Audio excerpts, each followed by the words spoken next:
এই সংসারের সবথেকে বড় সুখ কি? কেউ বলবেন নিজের লক্ষ্য প্রাপ্ত করা, কেউ বলবেন ধন উপার্জন করা, কেউ বলবেন নিদ্রাই সবথেকে বড় সুখ, কেউ বলবেন রাজ্য লাভ করা, আবার কেউ বলবেন মাতার হাত থেকে খাবার খাওয়া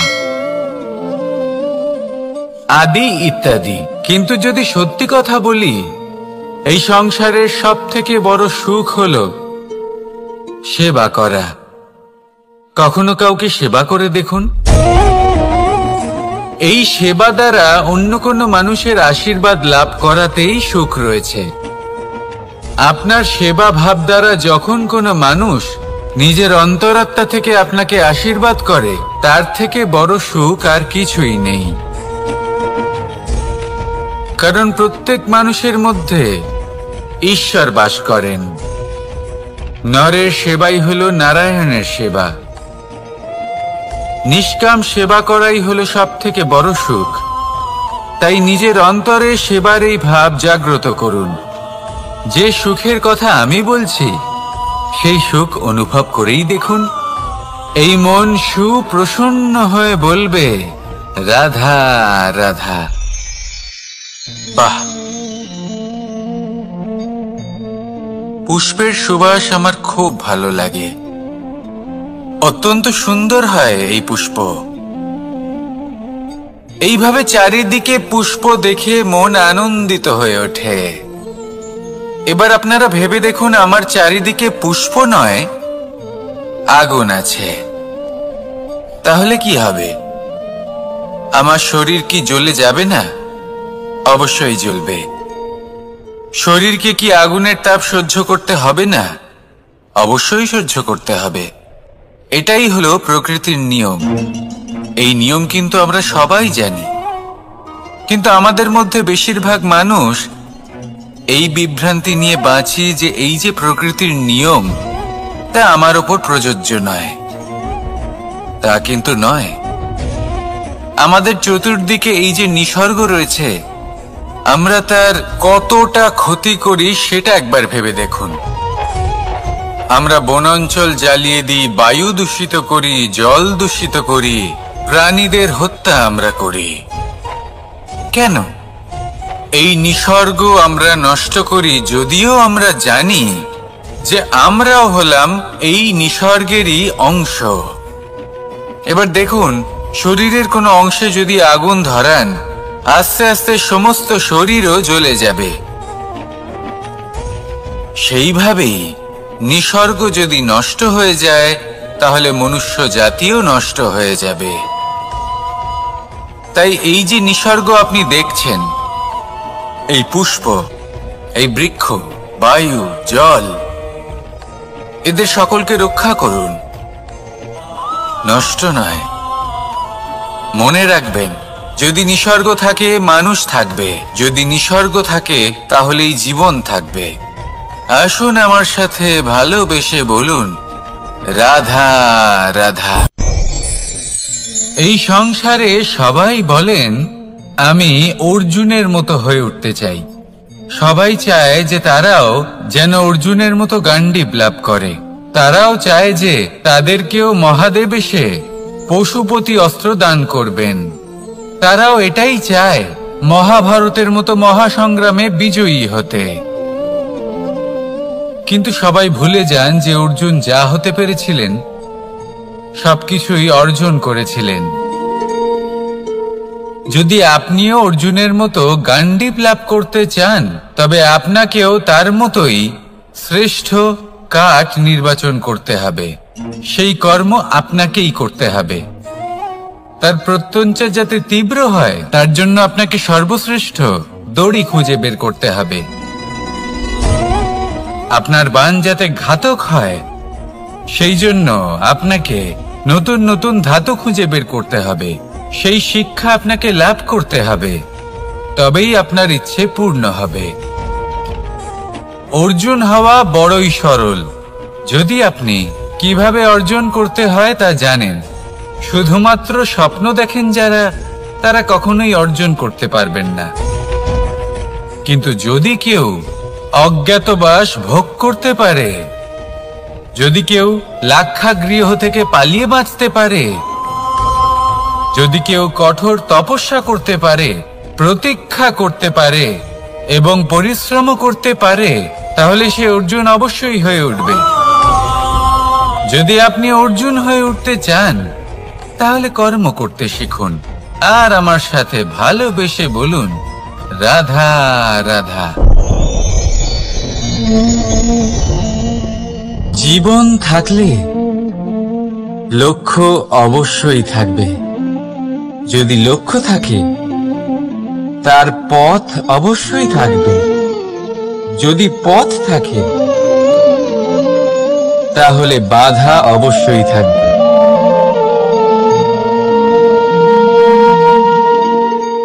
আর এর উপরেই নির্ভর করে যে আমরা জীবনে সফল হব না অসফল, পুরস্কারের ভাগীদার হব নাকি তিরস্কারের। মনে করুন আপনাকে একটা কাজ করতে হবে, আপনাকে পর্বত আরোহণ করতে হবে, আর সেই পথের ঢাল আপনাকে একাধিকবার ফেলে দেবে। পাথর আপনাকে একাধিকবার আহত করবে। এই অবস্থায় কি করবেন? সাধারণ মানুষ বেছে নেয় প্রতিশোধ। সেই পর্বতকে নষ্ট করে দেওয়ার চিন্তা ভাবনা করে, তার ভিতকে নড়িয়ে দেওয়ার কথা ভাবে সেই মানুষ। কিন্তু পর্বতকে তো কেউ নষ্ট করতে পারে না। তাই অসফল হওয়ার সাথে সাথে কুখ্যাতিরও ভাগীদার হয়ে যায় সে। দ্বিতীয় পথ হল পরিবর্তন। যদি আপনি সেই পর্বত ভাঙার পরিবর্তে তাতে সোপান তৈরি করেন,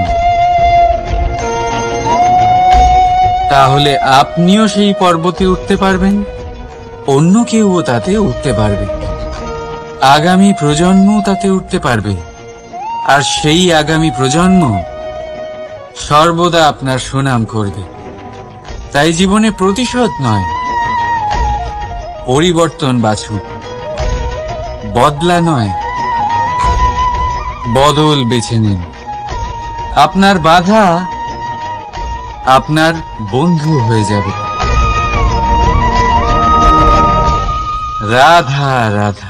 সমস্ত মানুষের জীবন কিছুটা সমান হয়। মানুষ জন্মগ্রহণ করে, তারপর চলতে শেখে, জীবনে এগিয়ে চলে, বার্ধক্য লাভ করে, তারপর সমাপ্ত হয়ে যায়। কিন্তু সেই ব্যক্তিরা কারা যারা প্রকৃত অর্থে মনুষ্য জীবন যাপন করেন? এনারা হলেন সেই ব্যক্তি যারা পড়ে গেলেও আবার উঠে দাঁড়ানোর চেষ্টা করেন, নিজের ভেঙে পড়া অস্তিত্বকে আগলে নিয়ে আবার একটা আকার দেবার চেষ্টা করেন, ভগ্ন আশাকে আবার একটা নতুন দিশা দেন। অসফল হওয়ার পরেও থামেন না, আবার এগোতে থাকেন। অসফল হওয়ার পরে যদি আপনি থেমে যান, তাহলে সাফল্য আপনার সামনে অপেক্ষা করে, কিন্তু আপনি তা দেখতে পান না। তাই জীবনের সংঘর্ষে অংশগ্রহণ করতে শিখুন। জীবনের সংঘর্ষ থেকে পালাবেন না। আসুন আমার সাথে ভালোবেসে বলুন, রাধা রাধা। একবার একটা শেয়াল বনে বিচরণ করছিল। ও একটা ছোট্ট শাবক দেখতে পেল। ও ভাবলো, আজ একেই আমি খাবার হিসেবে গ্রহণ করব। আশেপাশে দেখলো কেউ দেখছে না তো, কেউ ছিল না, আর সেই শাবকের ওপর আক্রমণ করলো, যা হলো একটা ঘোর অপরাধ। বনের নিয়ম অনুসারে আপনি কখনোই শাবকের ওপর আক্রমণ করতে পারেন না। তারপর এই খবরটা যখন রাজা সিংহ জানতে পারলেন, সভার আয়োজন করলেন। কিন্তু সেখানে শেয়াল বলল, আমি তো এরকম কিছু করিনি। কিন্তু যদি আপনি এরকম বলেন, কোনো প্রমাণ দিন, এর কোনো সাক্ষী আছে? তখন রাজা সিংহ পেঁচাকে ডেকে পাঠালেন, যে সেই মুহূর্তে বৃক্ষের শাখার ওপর বসেছিল। সে সব কিছু দেখেছিল।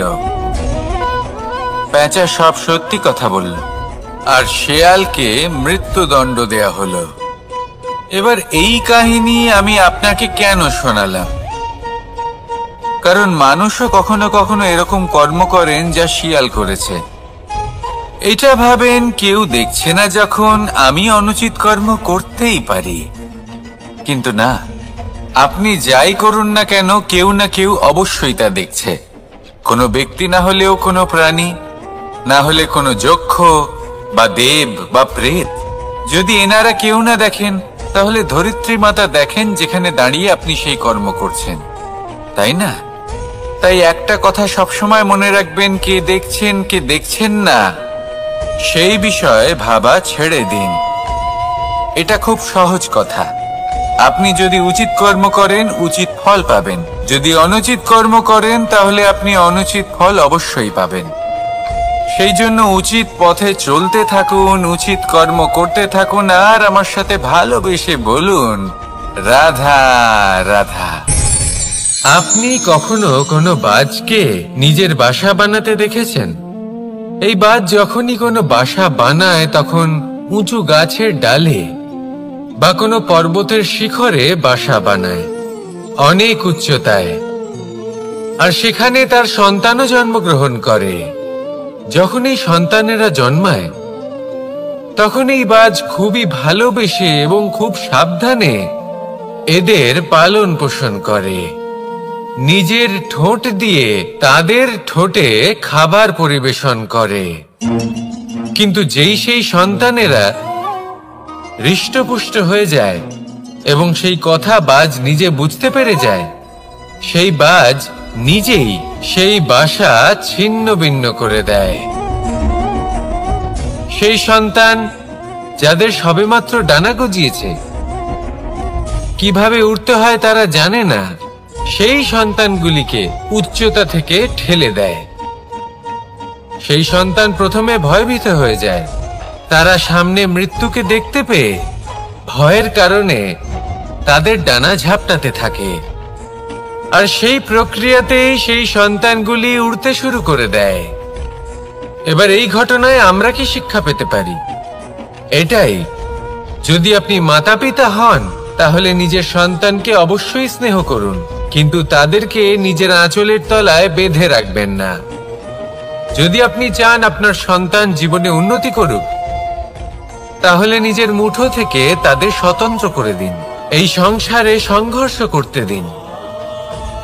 সেই সন্তান নিজেই বুঝতে পারবে যে জন্মের সময় পাওয়া ডানা কি করে ব্যবহার করতে হয়। আর আপনার চোখের সামনে আপনার সন্তান এই আকাশে উড়তে থাকবে। তাহলে আসুন আমার সাথে ভালোবেসে বলুন, রাধা রাধা।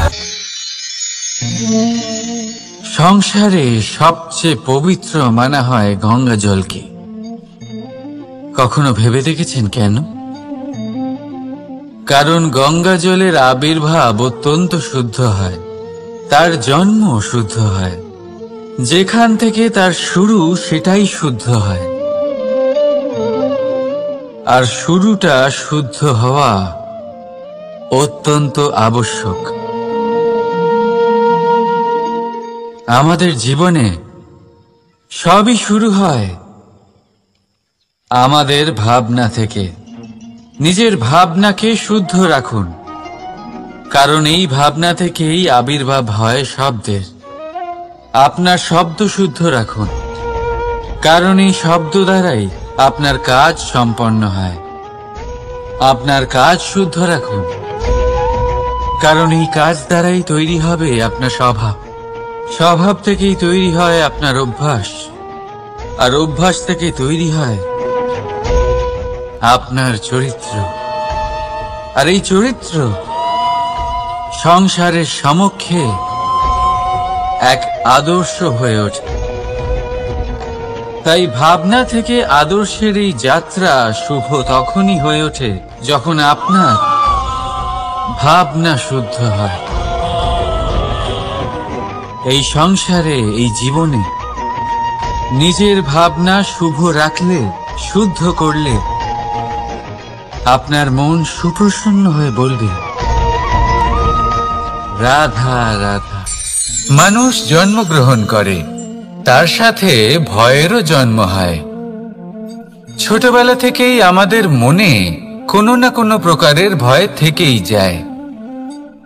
কেউ এই বিষয়ে ভয় পায় যে তার কোনো বস্তু তার থেকে দূরে চলে যাবে। কেউ এই বিষয়ে ভয় পায় যে আমি নিজেকে হারিয়ে ফেলব। কেউ এই ভেবে ভয় পায় যে আমার প্রিয়জনেরা তারা যেন আমার থেকে দূরে না চলে যায়। কেউ এই ভেবে ভয় পায় যে আমরা যেন পথ না হারিয়ে ফেলি, আদি ইত্যাদি। কিন্তু সত্যি কথা বলতে ভেবে দেখুন, এই ভয় বাস্তবে কি? শুধুই একটা মনস্থিতি, আর কিছুই নয়। যা কিছু আপনি জীবনে পেয়েছেন তা একদিন আপনাকে হারাতে হবে। এই জীবন হলো আপনারই, কিন্তু তাও একদিন সমাপ্ত হবে। তাই ভয় পেয়ে কি লাভ? এই ভয় শুধু আপনাকে জীবন যাপন করা থেকে বাধা দিচ্ছে, আর কিচ্ছু নয়। পথ হারিয়ে ফেললেই বুঝতে পারবেন যে নতুন পথ কিভাবে বানাতে হয়। কিছু মানুষকে জীবন থেকে হারালে তবেই আপনি বুঝবেন যে আপনার আপনজনকে। এই ভয়ের কারণে ভীত হয়ে থাকবেন না। এই তারা নক্ষত্র অন্ধকারের অভাবে গুরুত্ব হারায়। শিবকেও মহাদেব হবার জন্য বিষপান করতে হয়েছিল। প্রত্যেক পরিস্থিতি, প্রত্যেক সাফল্য আপনার পরীক্ষা নেবে। তাতে উত্তীর্ণ হওয়া হলো আপনার কর্ম। যখনই আপনি ভয় পাবেন বা সংকটের সম্মুখীন হবেন, তখন সাহসের সাথে তার সম্মুখীন হন। মনে রাখবেন, যে সম্মুখীন হতে জানে সাফল্য তার সাথে সবসময় থাকে। আসুন আর আমার সাথে ভালোবেসে বলুন, রাধা রাধা। আমাদের হাতটা দেখুন। এই হাতে 5টা আঙুল আছে, যা ভিন্ন ভিন্ন ধরনের। একরকম কেন নয়? কারণ হলো প্রত্যেকের নিজের নিজের গুরুত্ব আছে, নিজের নিজের মাহাত্ম্য আছে। এরা ভিন্ন, তাই একত্রিত হয়ে মুষ্টিবদ্ধ করা সম্ভব, যার দ্বারা আমরা আত্মরক্ষাও করতে পারি, আবার আক্রমণও করতে পারি। যদি 5টি আঙুল সমান হতো তাহলে মুষ্টিবদ্ধ হতে পারত না, নিজেদের মধ্যে বিভ্রান্তির সৃষ্টি করত। এবার এরকমই কিছু আমাদের সংসারেও হয়। আমাদের দেশ, যেখানে একটি ভূমির ওপর ভিন্ন ভিন্ন ধর্মের মানুষ বাস করেন, ভিন্ন ভিন্ন জাতি, ভিন্ন ধর্ম, ভিন্ন ভাষা। কিন্তু যদি আমরা এটা ভাবি যে কিভাবে এই দেশকে কল্যাণের পথে নিয়ে যাওয়া যায়, কিভাবে এর বিকাশ করা সম্ভব, তাহলে আমাদের একত্রিত হওয়া শিখতে হবে। যেইভাবে 5টা আঙুল একত্রিত হয়, মুষ্টিবদ্ধ হয়, সেইভাবেই আপনার যে ভাষাই হোক, যে ধর্মই হোক, যে জাতি হোক না কেন, ঠিক আছে, আবশ্যক হলো আপনার নিজের কর্মভূমির সাথে, আপনার ধরিত্রীর সাথে যুক্ত থাকা, সাথে থাকা। তবেই দেশের উন্নয়ন সম্ভব। তবেই এই দেশ স্বতন্ত্র থাকবে, সফল হবে, আর এই মন প্রসন্ন হয়ে বলবে, রাধা রাধা। মাকড়সারা ভীষণ পরিশ্রম করে এটা তৈরি করে। নিজের শরীরের রস দিয়ে এই জাল বোনে। আপনি কি এটার উদ্দেশ্য জানেন? আসলে মাকড়সা এই জালে ছোট কীটপতঙ্গ ধরে তাদেরকে খাদ্যরূপে গ্রহণ করে। কিন্তু আপনি কি এই কথা জানেন যে একদিন মাকড়সা নিজেই নিজের জালে জড়িয়ে মৃত্যুবরণ করে থাকে? বলুন, কি করেন আপনি এই জাল দেখতে পেলে? দেখতে পেলেই মুছে ফেলেন এর অস্তিত্ব, তাই না? তেমনি অন্যদিকে পাখির বাসা। পাখিরাও ভীষণ পরিশ্রম করে এটা তৈরি করে। কিন্তু যদি পাখি একদিন এটা ছেড়ে চলে যায়, তাহলেও লোকে এটা নষ্ট করে দেয় না। কারণটা কি? এর কারণ হলো এর নির্মাণ জীবন সঞ্চারের জন্য করা হয়েছিল, নষ্ট করার জন্য নয়। তাই মনে রাখবেন, জীবনে আপনার পরিশ্রম যতই বেশি হোক না কেন, যদি আপনার লক্ষ্য শুভ না হয়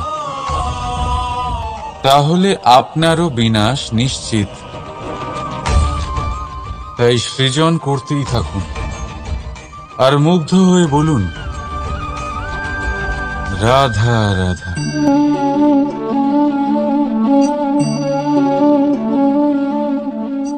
আপনার কি মনে হয় আমি কি করছি? আপনি বলবেন আমি প্রদীপ জ্বালাচ্ছি। সঠিক, কিন্তু প্রশ্ন হচ্ছে যে আমি কি আপনাকে বলেছি যে একে প্রদীপ বলা হয়? না। এই প্রদীপ কি নিজেই নিজের পরিচয় আপনাকে দিয়েছে? না। তাহলে আপনি কি করে জানলেন যে একে প্রদীপ বলা হয়?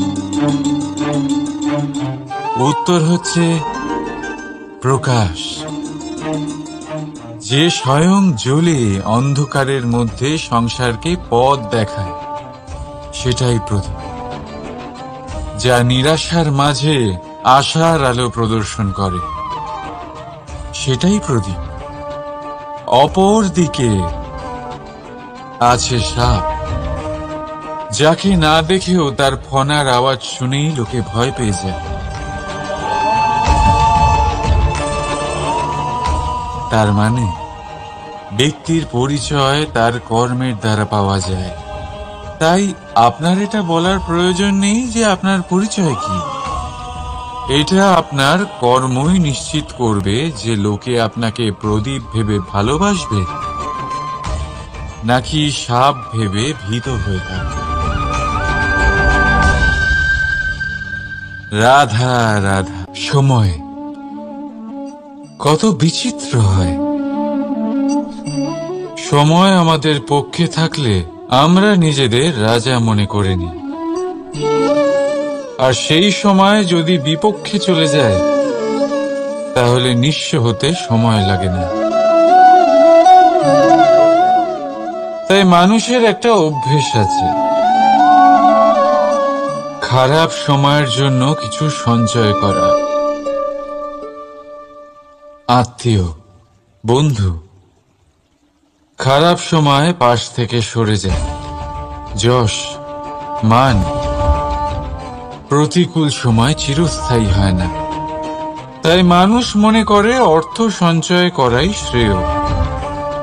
অর্থের কোনো হৃদয় নেই যা সময়ের সাথে পরিবর্তিত হবে। সংসার বলে সর্বদা অর্থ সঞ্চয় করতে থাকুন। খারাপ সময় অবশ্যই কাজে লাগবে, কিন্তু আমি বলবো শুভ কর্ম করতে থাকুন, আনন্দে থাকুন, নিজের ওপর আর ঈশ্বরের ওপরে বিশ্বাস রাখুন। খারাপ সময় কখনো আসবেই না। রাধা রাধা। প্রকৃতি মানুষকে এক বিশেষ শক্তি দিয়েছে, অন্য জীবের থেকে বেশি শক্তি দিয়েছে। স্মরণ শক্তি। এই শক্তি মানুষকে অন্য জীবের থেকে ভিন্ন করে, ইতিহাস রচনা করার প্রেরণা দেয়, জ্ঞানকে বংশানুক্রমে এগিয়েও নিয়ে যায়। আর যারা ভুলে যান, অধিকাংশ সময় তারা উপহাস আর দয়ার পাত্র হয়ে যান। কিন্তু এটাই কি প্রকৃত রূপে সত্য? না। এই স্মরণ শক্তি মানুষের বিকাশে সব থেকে বড় বাধা হয়ে দাঁড়ায়। তার মনকে দূষিত করে দেয়। খারাপ অভিজ্ঞতা, কারোর করা বিশ্বাসঘাতকতা, কারোর কটাক্ষ বেশিরভাগ মানুষই ভুলতে পারেন না, আর তারপর প্রতিশোধ নিতে উদ্যত হন। প্রথমে সময় নষ্ট করেন প্রতিশোধের প্রস্তুতিতে, আর তারপর সময় নষ্ট করেন প্রতিশোধ নেওয়ার সুযোগ খুঁজতে। যদি সন্তুষ্টি পেতে চান, যদি জীবনে আনন্দ পেতে চান, তাহলে স্মরণ শক্তির সদ্ব্যবহার করুন। নিজের স্মরণ শক্তিকে চালনা করুন শুধুমাত্র ভালো কথা আর ভালো স্মৃতির দিকে। জীবনে আনন্দ পাবেন। রাধা রাধা। মানুষ নিজের পরিবারের জন্য কত কিছুই না করে, দিন রাত পরিশ্রম করতে থাকে যাতে তার পরিবারের প্রয়োজন পূরণের জন্য অর্থ রোজগার করতে পারে। কিন্তু শুধু অর্থ রোজগার করাটাই কি যথেষ্ট?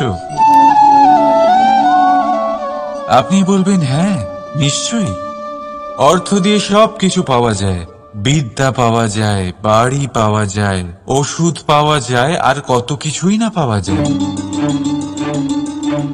এইসব একটা পর্যায় পর্যন্ত সঠিক, কিন্তু একটু মন দিয়ে ভেবে দেখুন, যখন কোনো শিশু অসুস্থ হয়ে পড়ে তখন সে ওই তিক্ত ওষুধ কেন খেয়ে নেয়? এই জন্য কারণ ওর পিতা সেই ওষুধ অর্থ দিয়ে কিনেছে? না, বরং এই জন্য কারণ তার পিতা যে তার সামনে দাঁড়িয়ে, তার উপরে তার বিশ্বাস আছে। বিশ্বাস আছে যে উনি তার কিচ্ছু হতে দেবেন না। এই বিশ্বাস, এই সংস্কার, এই শিক্ষা কখনো অর্থ দিয়ে পাওয়া যায় না। এটা পাওয়া যায় সেই সময় থেকে যা মাতা পিতা তাদের সন্তানের সাথে কাটিয়েছেন। তাই জীবনে অর্থ অবশ্যই উপার্জন করুন, কিন্তু নিজের পরিবারকেও সময় দিন, আনন্দ পাবে। রাধা রাধা। বিরোধিতা এমন এক শব্দ যা শুনে আমরা সবাই ভয় পেতে থাকি। যদি কেউ আমাদের বিরোধিতা করে তা আমাদের সহ্য হয় না। আমরাও কারোর বিরোধিতা করে কোনো শত্রুতা করতে চাই না। এই ধরনের ভাবনা আমাদের মনে আসতেই থাকে। কিন্তু বিরোধিতা এই শব্দ আপনার শান্তির জন্য, আপনার সুখের জন্য কতটা গুরুত্বপূর্ণ তা আপনারা জানেন না। তাই যদি কাল এসে কেউ আপনার বিরোধিতা করে, তখন সবার আগে নিজেকে যাচাই করুন। আপনি কি ভুল করেছেন? আপনার দোষ কি? নিজের মধ্যে কি ত্রুটি আছে সেটা বোঝার চেষ্টা করুন, নিজেকে সংশোধন করার চেষ্টা করুন, তারপর দেখুন বিরোধিতার এই আগুন আপনাকে স্বর্ণ থেকে কুন্দন বানিয়ে তুলবে। বলা হয় এই সংসারে খারাপ বেড়েই চলেছে, কিন্তু তার কারণ এ নয় যে খারাপ মানুষ বেড়ে চলেছে।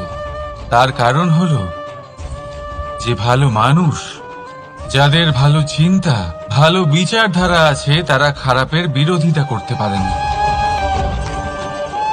যদি আপনার সম্মুখে কোনো খারাপ কর্ম হয়, তাহলে তার বিরোধিতা করতে সংকোচ করবেন না, কারণ বিরোধিতার এই আগুন মন্দকে পিছুপা হতে অবশ্যই বাধ্য করে। রাধা রাধা। বিশ্বাস, জীবনে বিশ্বাস কতটা গুরুত্বপূর্ণ। একজন স্ত্রী তার স্বামীর হাত ধরে যে কোনো জায়গায় যেতে পারেন, এর কারণ হলো বিশ্বাস। তার নিজের স্বামীর ওপরে বিশ্বাস আছে। যখন একজন মা তার ছোট বাচ্চাকে কোলে তুলে হাওয়ায় ওঠায়, তখন সেই বাচ্চা ভয়ভীত হয়ে যায় না। তার কারণ হলো বিশ্বাস। তার বিশ্বাস আছে যে তার মা তার কিচ্ছু হতে দেবে না। এক বৈদ্যের দেওয়া ঔষধ সন্তান কিছু না বুঝে শুনেই খেয়ে ফেলে। সেই বৈদ্যের জ্ঞানের বিষয়ে তার কোনো ধারণাই থাকে না, শুধু নিজের পিতার উপরে বিশ্বাস আছে যে তার পিতা তাকে খারাপ কিছুই দেবে না। যখন এই সংসারের প্রতিটা বন্ধন বিশ্বাসের উপরে দাঁড়িয়ে আছে, তাহলে কেন এই বিশ্বাসকে আমরা জীবনে আনতে পারি না? আপনি নিজেই দেখুন, এই বিশ্বাস নিজের জীবনে এনে দেখুন, সবকিছু আরো সুন্দর হয়ে যাবে। তাই ভালোবেসে বলুন, রাধা রাধা।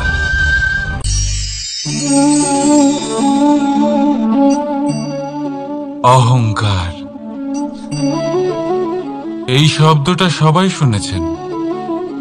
বহু মানুষকে আপনি এটা বলতে শুনেছেন যে ওই ব্যক্তির অহংকার আছে, ওই মানুষটির ক্ষমতার অহংকার আছে, ওই ব্যক্তির নিজের রূপ নিয়ে অহংকার আছে, ওই ব্যক্তির নিজের অর্থের অহংকার আছে, ইত্যাদি ইত্যাদি।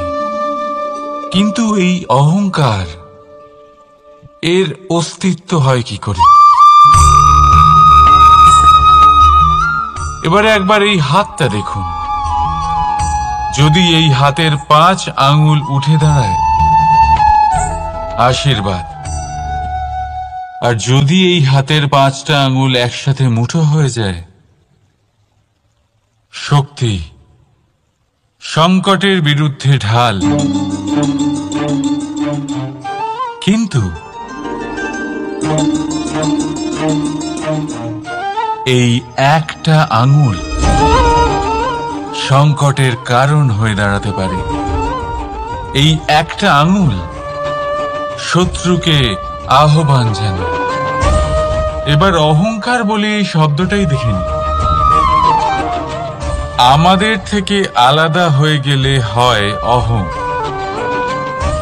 অহং অর্থাৎ ব্যক্তির মনে হয় যে সে আপনদের থেকে, নিজের বন্ধুদের এবং সঙ্গীদের থেকে, নিজের পরিবারের থেকে অনেক উপরে, অনেক শ্রেষ্ঠতর সে। কিন্তু মনে রাখবেন, এই অহংকার কোনো ব্যক্তির অস্তিত্বের বিনাশের প্রথম ধাপ। তাই ঝেড়ে ফেলে দিন এই অহংকারকে, আর বিশ্বাস করুন আমাদের ওপর, কারণ তখনই আপনি শান্তি পাবেন। আর সেই শান্তির সাথে বলে উঠবেন, রাধা রাধা।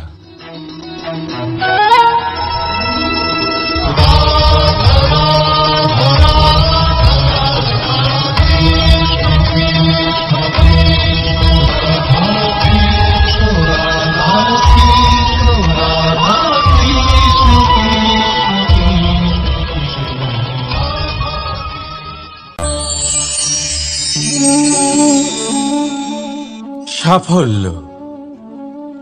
যদি আপনাকে জীবনে সাফল্য পেতে হয়, তাহলে আপনি একাধিক মানুষ পাবেন যারা একাধিক উপায় বলবে আপনাকে সাফল্য পাওয়ার। দীর্ঘ সময় ধরে পরিশ্রম, চেষ্টা, নির্ধারণ, নিষ্ঠা, এই বিষয়ে ভাষণ দিতে থাকবেন। একাধিক রকমের উদাহরণ আপনার সামনে তুলে ধরবেন। কিন্তু আমার এটা মনে হয়, আমরা কেন সেই বিষয়ে কথা বলি না যা মানুষকে অসফল করে তোলে? শুধু দুটো ব্যাপার অসফল হওয়া নিশ্চিত করে। শুধু 2 ধরনের মানুষ বেশিরভাগ অসফল হন। প্রথম তারা যারা ভাবে অনেক কিছু কিন্তু কিছুই করে না। আর দ্বিতীয় তারা যারা অনেক কিছু করতে থাকে কিন্তু ভাবনা চিন্তা না করে। ভাবনা আর কর্ম, এদের মাঝে সামঞ্জস্য রাখা খুব জরুরি। যদি এটা থাকে, তাহলে জীবনে কখনো অসফল হবেন না। রাধা রাধা। আপনি অনেককে এই কথা নিশ্চয়ই বলতে শুনেছেন, এই ব্যক্তির দৃষ্টিতে দম্ভ আছে, এই ব্যক্তির চোখের ওপর অহংকারের পর্দা পড়ে আছে, ইত্যাদি ইত্যাদি। চলুন আমি আপনাকে একটা প্রশ্ন করছি, আপনি দেখেন কি দিয়ে? দৃষ্টি দিয়ে নাকি দৃষ্টিভঙ্গির সাহায্যে? ভাবুন। চিন্তায় পড়ে গেলেন নিশ্চয়ই। দৃষ্টি যে কোনো বস্তুর বা যে কোনো মানুষের শুধু বাইরের রূপটা দেখায়, যেখানে দৃষ্টিভঙ্গি আপনাকে সোজা আসল পরিচয়ের সাথে সাক্ষাৎ করায়। উদাহরণ হিসেবে চন্দ্র। চন্দ্র আমরা সবাই দেখেছি। বহু মানুষ আছেন যাদের চন্দ্র অত্যন্ত সুন্দর লাগে, আবার কিছু মানুষ এমনও আছেন যারা এই চন্দ্রের মধ্যেই দাগ খুঁজে বার করেন। এই হলো দৃষ্টিভঙ্গি। যদি নিজের দৃষ্টিভঙ্গিতে প্রেম রাখেন, ভালোবাসা রাখেন, সম্ভ্রম রাখেন, তাহলে তার বদলে আপনিও প্রেম আর সম্মান অবশ্যই পাবেন। এবারে দেখুন, যে জল দিয়ে ঈশ্বরের মূর্তি ধোয়া হয় তাকে চরণামৃত বলা হয়। এটার কারণ দৃষ্টিভঙ্গি। এখন আপনি পাথরকে ভগবান ভেবে পুজো করবেন, নাকি ভগবানকে পাথর ভেবে পরিত্যাগ করবেন? সিদ্ধান্ত আপনার, কিন্তু এই সিদ্ধান্ত নির্ভর করে আপনার দৃষ্টিভঙ্গির ওপর। তাই নিজের দৃষ্টিভঙ্গি শুভ রাখুন, নিজের দৃষ্টিভঙ্গিতে ভালোবাসা রাখুন, আর আনন্দে বলুন রাধা রাধা। বড় বড় রাজমহলের বড় বড় ইমারতের চূড়া কত সুন্দর হয়, কিন্তু আপনি কি কখনো এই বিষয়ে ভেবেছেন যে এই সুন্দর চূড়ায় পৌঁছতে গেলে আপনাকে পৃথিবীতে পা ফেলতেই হবে? সেই সুন্দর চূড়ায় পৌঁছে দীপ্তি পাওয়ার জন্য আপনাকে একটা কঠিন পথ অবলম্বন করতেই হবে।